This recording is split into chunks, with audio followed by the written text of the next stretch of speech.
And the first is that we're talking about aid-dependent countries.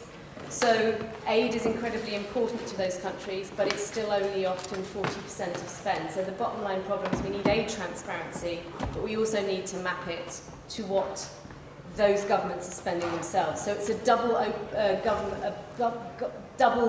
open data problem. It's our data and their data and how to get the two to work together, which is what we've in the office sometimes dubs the tube map problem, which if you just looked at all the bus routes in London and tried to sort of get a sense of what the transport infrastructure was like, you'd have a really big problem because you're missing the tube map, and therefore your ability to actually figure out what the hell was going on is incredibly limited. So I quite like the tube map, and I'm still not quite sure how sure it works as a metaphor, but that's the thing, that middle bit is their government data. So we work a lot with budget transparency groups as well.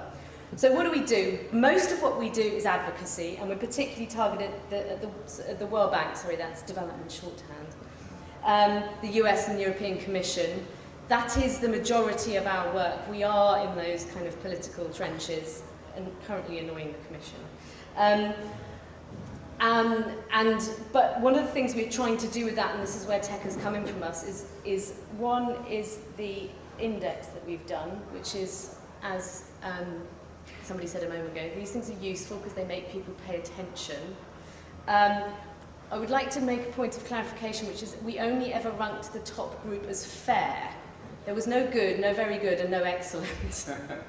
But the World Bank nonetheless did come top, and this is then the second group of countries. The Japanese aren't talking to us at the moment. There are a lot of flaws with this, and like every index, it's not an index, it's an assessment. There are big problems, but that was one of the first things we've been trying to do, and we released that in November.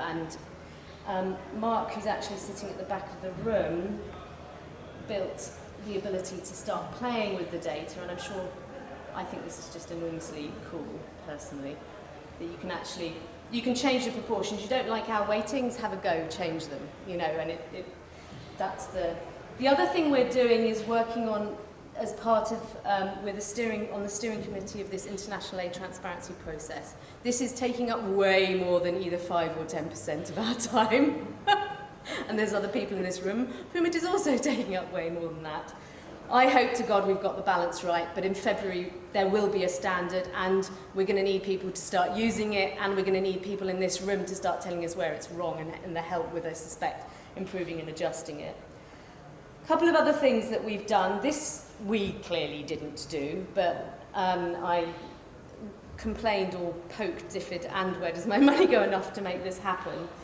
But I think it's really good because one of the big things, and this is obviously the old visualization, and the aim is that this gets improved, is that people don't actually get to play with aid data very much, and they don't really understand it. And I think, 5.6 billion sounds like a lot, but you go to the main Where Does My Money Go website, and you realize it's kind of bugger all. But it's this relativizing aid money and actually being able to both map it to other things, but also starting to realize what the proportions really are is really important. Oh, where's the normal Where Does My Money Go?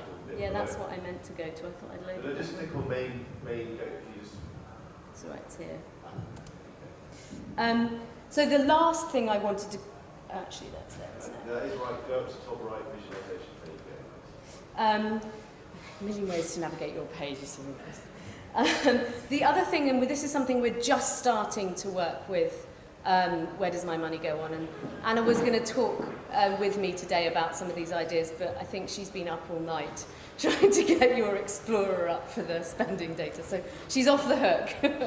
But what we really want to do is start doing this for Uganda. And we've got an old data set that we're going to try and plug into the back of this. And we haven't, quite figured out how it's all going to work yet. 30 seconds. But the aim is that we can start to disaggregate these bubbles as aid and public expenditure in Uganda, but all donors, although actually there's a couple of big American donors missing because we couldn't get their data.